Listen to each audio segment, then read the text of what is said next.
One of the most important data structures that you'll ever run into whenever you're dealing with any sort of programming language is the list.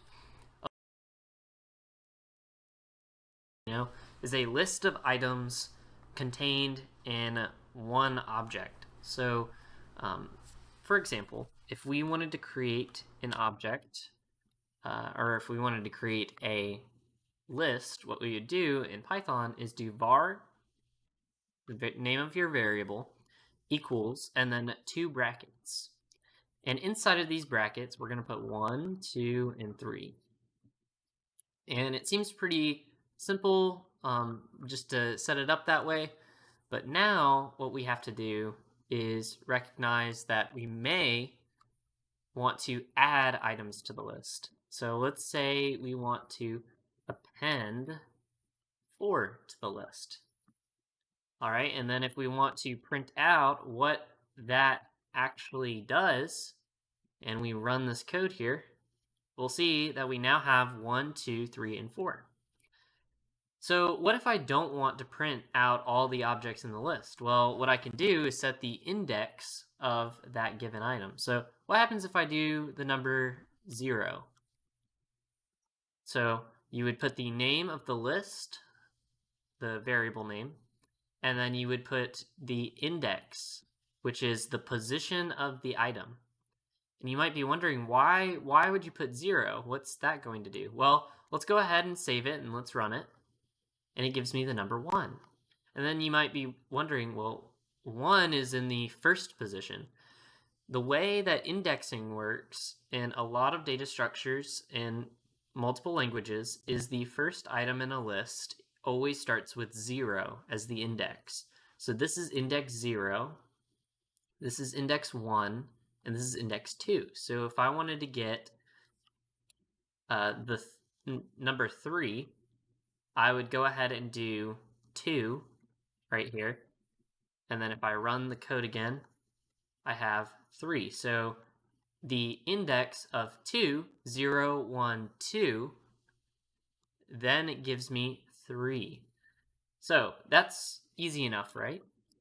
Well, what happens if I wanted to actually reverse the list? Well, in this case, we have a nice reverse function in Python. So if I actually print var, instead of it being 1, 2, 3, 4, you'll notice now we have 4, 3, 2, 1. Okay, and that seems pretty self-explanatory, right? We're able to reverse the list. Well, let's get back to our 1, 2, 3. And this time, what we want to do is actually set the spot that we actually put the item in. So let's say we want to insert something, right? So over in index 1, we want to insert 1.5. All right, so let's go ahead and do that, and then let's print var and see where it gets placed. As you can see in the 0, 1, 2, 3, the 1 position of the list we now have as 1.5. So pretty cool. That's the dumbed down version of kind of how lists work in a fundamental level. There's a lot more that you can do with them. You don't just have to do numbers. You can also do a bunch of strings. So I could do apple, orange, and I can't think of another one for some reason, so we'll do kale. And I can print out var 0 and print it from there. So if we do that, we can get apple, and then if we do 1, we can get orange, and then if we do 2, we then have kale. So pretty cool. Now, what if we wanted to get the last item of the list, but we don't have knowledge of the last item in the list? Well, lists come with some pretty cool functionality. I'm pretty sure this will work. So let me double check it really quick. Oh wait, we gotta print that out actually. You can do things called substrings, or string splicing is another word for it. What you can do is actually remove items from the list or figure out what items you'd like from the list by being able to do string slicing. So as you can see here, when I subtract 1 from after the colon here, we subtract 1 item from the list. But if we wanted to get the last item of the list, what we can do is actually do, I believe, -1 here, and we can actually get kale. So we can also do that for 2, I believe, and -3. And that gets us down to apple, because we would be going from 0 to 1 to 2 and then to 3. So this would be -3. So we can do that, and with string slicing, you can get a certain section. So for example, if I just wanted to get 1 through 2, which would be orange through kale, well, hold up, 3 items here, we would run that command and get 1 through 3. And you may be asking, why is that last number 3? Because 0, 1, 2, 3 doesn't exist.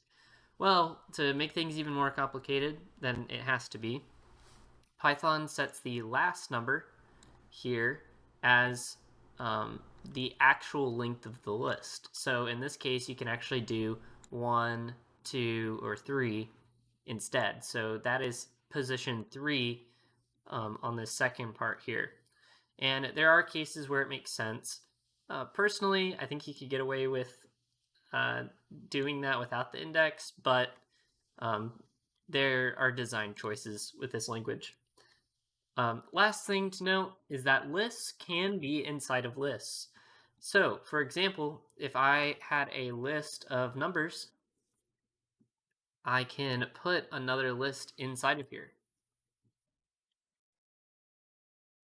And if I put 1 and 2 in here, and then 3 and 4, and 5 and 6, you'll notice that we have 1, 2, 3, 4, 5, and 6, all in separate arrays.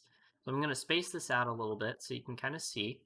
And if I print this, if I just print var, this is what our output is going to be. So it's exactly what we have there. Now, if I did var 0, you may notice something a little bit different. If I print out var 0, I only get 1, 2. Now, if I go ahead and do var 1, you'll notice that we get 3, 4. And if I do var 2, you'll notice that we get 5, 6. So what if I only wanted to get 1? Well, one thing that you can do, because we know that it's at index 0, so we know that the first list is in index 0, right? We have 1, or this is 0, 1, 2. So in index 0, we get 1, 2, right? So we want the first item in the list, which is at index 0. So we're going to add another subscript, which is what this is called, a subscript. And then we will go ahead and run this again, and we'll get 1. So what if I wanted to get 4? Well, if I want to get 4, I would go ahead and set this to 1, because this is 0, 1, and then this is in the 0th position for 3, and then the first position for 4. So if I wanted to get 4, well, let's first get 3. So if we wanted to get 3, we'd get 1, 0, and then we get 3, and then if I wanted to get 4, I could do 1, 1. Now, another way to think about this is kind of like a tic-tac-toe board. This is another way that you can look at it. So now we have a tic-tac-toe board where if I put another value here, You could actually make a whole tic-tac-toe game in Python if you wanted to, just out of strings. Um, and then what I'm going to do is put 5, and then I'm going to put 7. So we actually can put like a number pad as well, even though these are not all accurate numbers, because this is 1, 2, 3, 4. This should be 4, 5, 6. But you can go ahead and create a number of things, and you can also nest lists inside of lists. So it can get pretty crazy pretty quick. As you can see, like this is all valid code, and it can get pretty crazy sometimes. But this is lists in under a few minutes. Thank you so much for watching. Hope you enjoyed. I hope that this helped you out in understanding how lists work at a fundamental level. There is all sorts of things that you can learn in Python. You can go down plenty of rabbit holes, but I hope that you guys are doing well, and I hope that this was beneficial to you. Thank you so much for watching. Hope you enjoyed, and I'll see you guys next time.